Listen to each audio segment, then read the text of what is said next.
Deus, se o Senhor está aí, por que não diz nada? A doença avança, a crise econômica pressiona ou a pessoa que você ama não volta. Às vezes, o que realmente nos abala não é o problema em si, mas a aparente inação de quem tem o poder de resolvê-lo. Por que me abandonaste, Meu Deus, por que me desamparaste? A tarde de sexta-feira foi de silêncio absoluto, mas no domingo, o túmulo amanheceu vazio. Lembre-se disto, o silêncio não tem a última palavra. Isso acontece porque temos um Deus que é plenamente capaz de permanecer em silêncio, sem nunca estar ausente. Existem silêncios que doem muito mais do que uma má notícia. Uma má notícia, por mais dura que seja, te dá um terreno firme onde pisar. Permite que você trace um pano. O silêncio, por outro lado, te deixa à deriva da sua própria mente. Te obriga a interpretar, a pensar demais e a se perguntar se o céu se esqueceu de você. Este é um dos conflitos mais difíceis de processar, quando sua fé segue intacta, quando você não deixou de crer, mas o ambiente não muda. A doença avança, a crise econômica pressiona ou a pessoa que você ama não volta.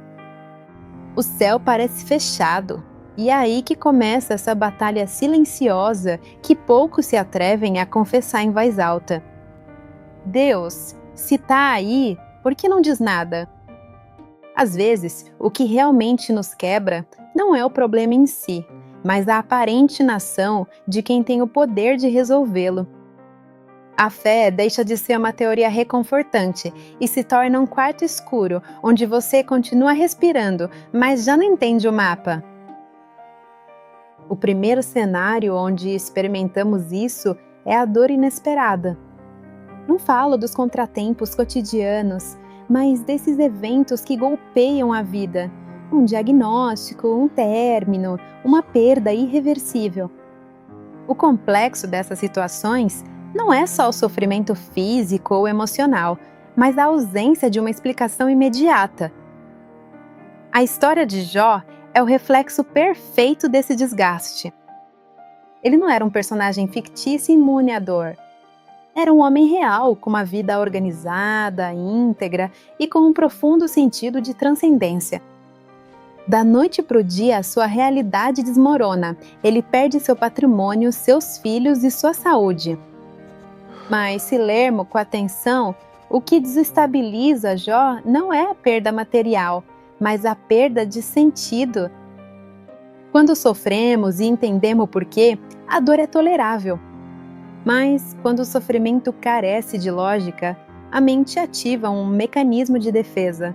Começa a buscar culpados. Revisamos o passado, buscamos erros e nos autossabotamos tentando decifrar o silêncio de Deus.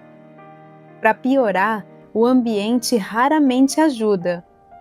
Os amigos de Jó começaram bem, acompanhando-o em um respeitoso silêncio de 7 dias. O problema começou quando abriram a boca. Ao não saberem como sustentar o mistério do sofrimento, tentaram encontrar uma razão para ele. Sua conclusão foi rápida e muito reducionista. Algo você deve ter feito. Deus não castiga sem razão. Esta é uma das dinâmicas mais comuns e prejudiciais nas relações humanas, oferecer respostas simplistas para dores complexas. Muitas pessoas preferem culpar a vítima, em vez de aceitar a incômoda verdade de que coisas difíceis também acontecem com pessoas boas. Elas precisam de explicações rápidas para proteger sua própria fantasia de controle e se convencer de que nada igual jamais lhes acontecerá. O fascinante é que Jó não fica calado nem cinge uma falsa paz. Ele confronta, questiona e expõe sua frustração. Na Bíblia, vemos que Deus jamais o condena por duvidar ou por se sentir quebrado. Pelo contrário, valida sua honestidade sem máscaras. O silêncio de Deus nessa história não deve ser interpretado como abandono, mas como sua maneira silenciosa de te manter de pé. Nós costumamos exigir um mapa detalhado do futuro para acalmar nossa ansiedade. No entanto, quando Deus finalmente intervém, não entrega a Jó uma lista de razões. Não justifica o drama. Deus faz algo superior. Revela a si mesmo. Mostra a ele que a realidade é muito mais ampla que sua crise atual e que o universo não é regido pelo caos. Em tempo de incerteza, Deus nem sempre responde como um manual de instruções que explica o porquê de cada peça. Às vezes, responde nos lembrando do seu caráter. Te dar uma explicação apenas acalmaria seu intelecto por um momento, mas te dar sua presença é o que realmente sustenta seu mundo interior. O silêncio não é ausência. É o espaço onde a fé deixa de depender de certezas visíveis para descansar no amor de alguém em quem você confia. No entanto, há um silêncio ainda mais profundo na história da humanidade, o silêncio da sexta-feira no Calvário. Se existe um momento histórico em que o céu deveria intervir de forma espetacular, era esse. Na cruz, não havia um culpado pagando por seus crimes. Estava a própria inocência encarnada em Jesus. E mesmo assim, o relato nos mostra insultos, violência física e uma humilhação pública sem precedentes. O céu não enviou legiões de anjos, nem abriu a terra, nem parou o cronômetro. Houve um silêncio prolongado e angustiante. Um silêncio tão real que arrancou do próprio Jesus o grito mais humano do Novo Testamento. Meu Deus, por que me desamparaste? Essa expressão não é uma frase bonita, é a manifestação da dor psicológica e espiritual mais aguda, sentir-se completamente sozinho. Cristo experimentou em seu momento mais angustiante a experiência do silêncio de seu Pai. Por isso, quando você sente que suas orações batem no teto, não está falando com uma divindade distante e inacessível.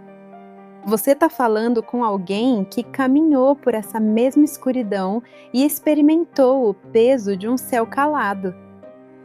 Enquanto todos pensavam que o silêncio da cruz era sinônimo de derrota, nos bastidores estava sendo gerado o plano da redenção. O que os homens interpretaram como fim era, na verdade, o espaço de transição para algo maior. A cruz nos mostra que Deus não nos resgata da dor do conforto do céu. Ele entra em nossa dor, habita nosso silêncio e enche de vida tudo que parecia sem esperança.